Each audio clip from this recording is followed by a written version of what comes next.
The auto repair industry has a dirty little secret, and it's costing you thousands of dollars every year. Last week, a mechanic quoted me $450 to replace my brake pads. The parts? $50. The time? 45 minutes. That's a 900% markup, and they're counting on you to pay it because you think you can't do it yourself. Here's what they don't want you to discover. Most car repairs are so simple that once you see how they're actually done, you'll feel like you've been scammed your entire life. I'm talking about fixes that take less time than waiting in the lobby, cost a fraction of what shops charge, and require nothing more than basic tools you probably already own. Today, I'm revealing 7 repairs that mechanics treat like classified information. We're starting with the easiest ones, repairs so simple they take 60 seconds and 0 tools, then building up to fixes that sound scary, but are surprisingly straightforward. Stick with me because by the end, you'll know how to save over $1,500 a year. And that last repair? It could save you from a $1,200 disaster the next time your check engine light comes on. Let's expose these secrets. Swapping out blown fuses. Let's start with the easiest repair on this list, and I mean easy. Your car won't start. You panic. You call a tow truck, get it to the shop, and the mechanic hits you with a $200 diagnostic fee. Then they tell you it was just a blown fuse, a $2 fuse. That took them 30 seconds to replace. Here's the thing, your car has a fuse box, and it's usually located either under your dashboard or under the hood. This fuse box protects all your electrical systems. When something electrical stops working, your radio, your power windows, your cigarette lighter, 9 times out of 10, it's just a blown fuse, not some complicated electrical problem that needs a certified technician. Fuses cost between $1 and $3 each. You can buy a whole variety pack for under $10 at any auto parts store. Your owner's manual, the one sitting in your glove box right now, shows you exactly where your fuse box is and which fuse controls what system.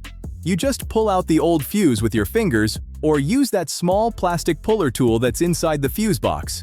Then you match the amperage on the blown fuse. It's printed right on top, and pop in a new one with the same number. That's it. No tools, no special knowledge, 60 seconds of your time versus $200 at the shop. Mechanics love charging diagnostic fees just to check fuses because most people don't even know where their fuse box is. But now you do. Changing your cabin air filter.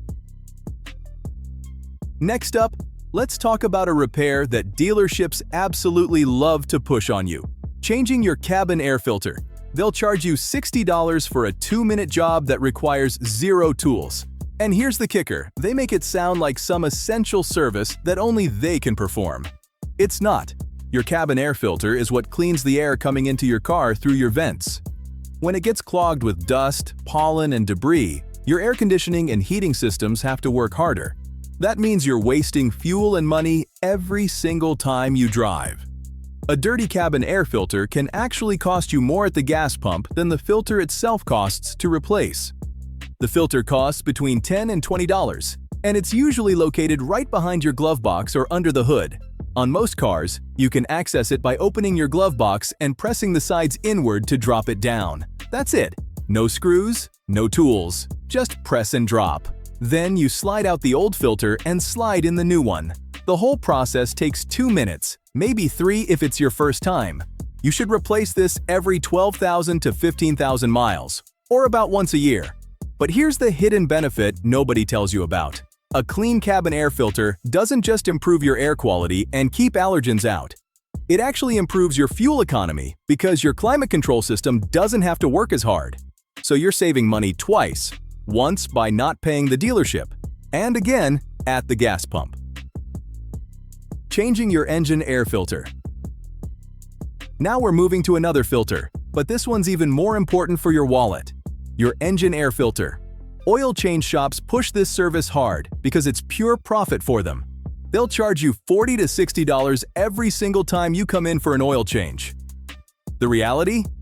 This $15 part takes 60 seconds to replace, and you can do it yourself in less time than it takes to pay at the counter. Your engine air filter keeps dirt, dust, and debris from getting sucked into your engine. When it's dirty, your engine can't breathe properly. That means reduced gas mileage, sluggish acceleration, and your engine working way harder than it needs to. You're literally burning extra fuel because of a dirty filter. The filter lives in a plastic box under your hood. It's called the air filter housing, and it has clips or screws holding the lid closed. On most cars, you don't even need tools. You just pop open the clips with your hands, lift the lid, pull out the old filter, drop in the new one, and snap it back shut. Some cars have a few screws, but even then, we're talking about a basic screwdriver and 2 minutes of work.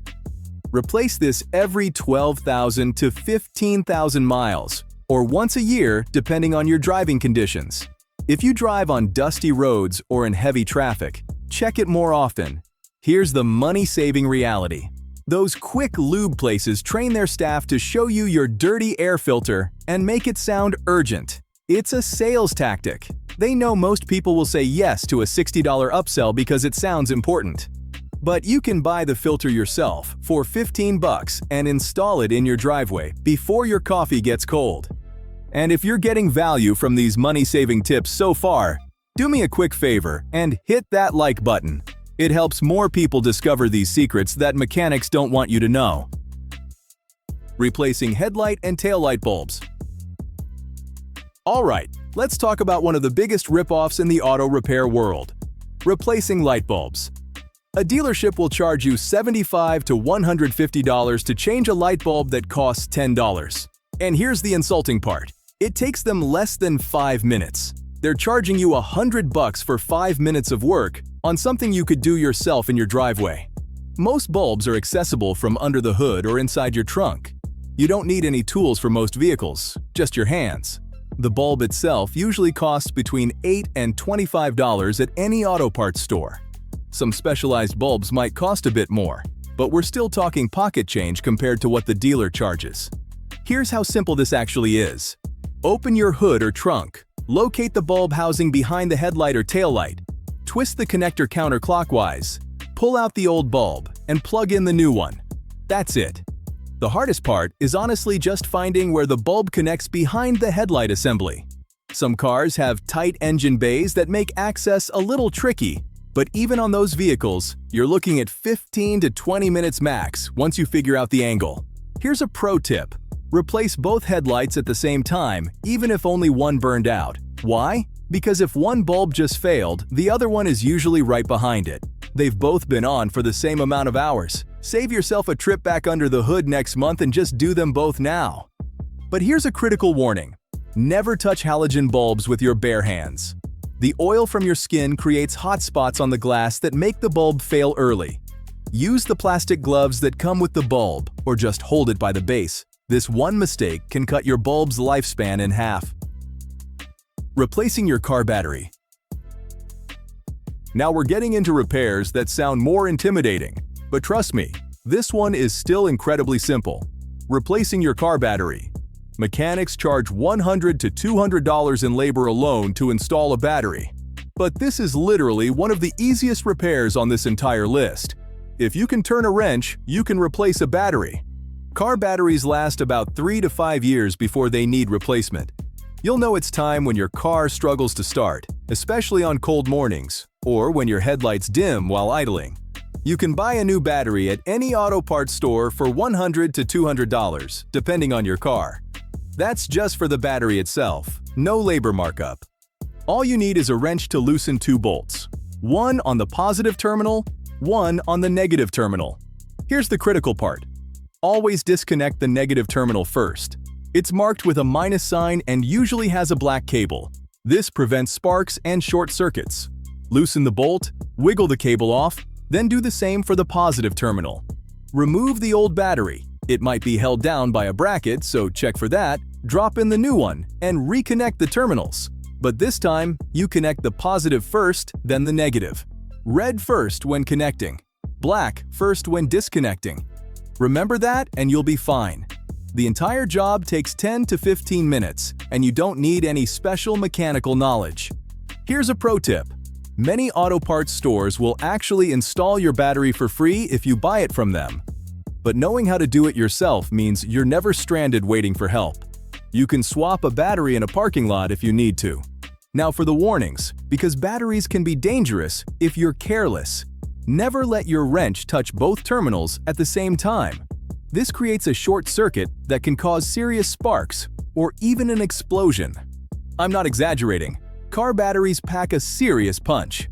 Also, batteries contain sulfuric acid, so wear gloves and eye protection. And never tip the battery on its side because acid can leak out. Keep it upright, work carefully, and you'll be completely fine. Replacing common sensors. Alright, now we're getting into the repair that could save you the most money on this entire list. Replacing sensors. That check engine light comes on, you take it to the shop, and suddenly you're staring at a $400 bill. But here's what they're not telling you. The sensor that's causing that light probably costs $60, and it requires one tool to replace.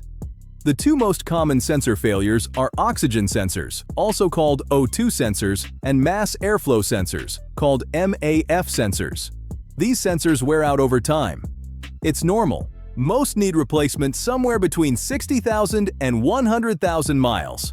When they fail, your check engine light comes on, your fuel economy drops, and your car might run rough.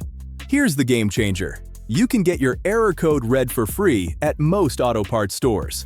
They'll plug in a scanner, tell you exactly which sensor failed, and even show you where it's located on your car. Once you know which sensor is bad, you can buy the part right there for $40 to $100 depending on your vehicle. Shops charge $300 to $400 for the same repair because they're adding massive labor markups. O2 sensors usually just screw in and out of your exhaust pipe. You need a special O2 sensor socket, which costs about $10, or you can use an adjustable wrench. MAF sensors are even easier. Most have just 2 screws and a plug connector.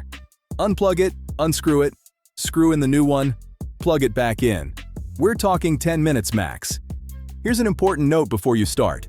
Always disconnect your battery before working with sensors. This prevents electrical issues and protects your car's computer. Just disconnect the negative terminal like we showed you in the last section. Wait a couple minutes, then proceed with the sensor replacement. Now for some critical warnings, because this repair involves hot parts. O2 sensors are located on your exhaust system, and your exhaust gets extremely hot. I'm talking several hundred degrees.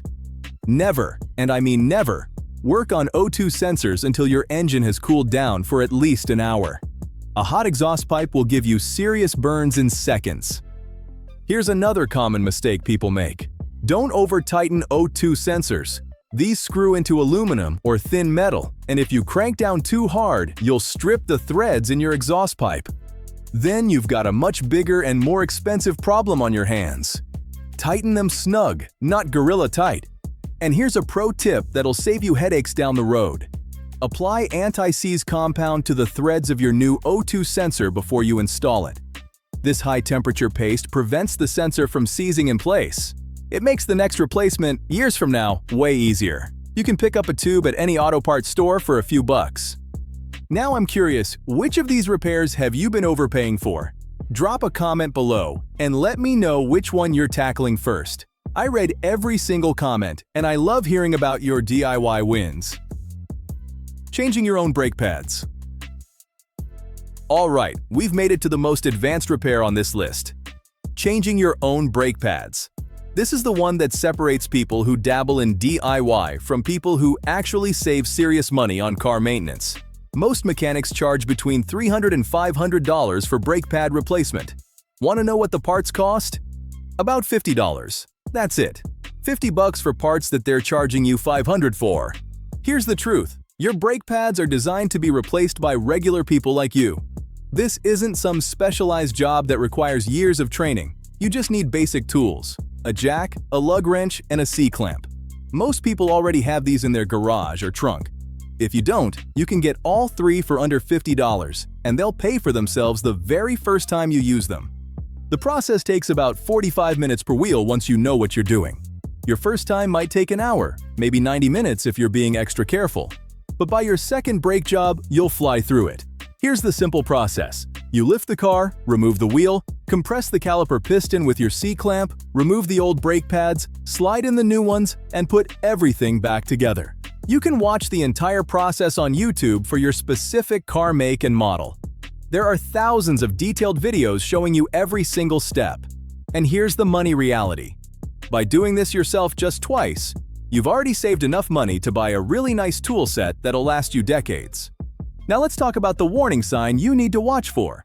If you hear squealing or grinding when you brake, your pads need replacement soon. Squealing means you're getting close to the limit. Grinding means you've waited too long and you might have damaged your rotors, which is a way more expensive repair.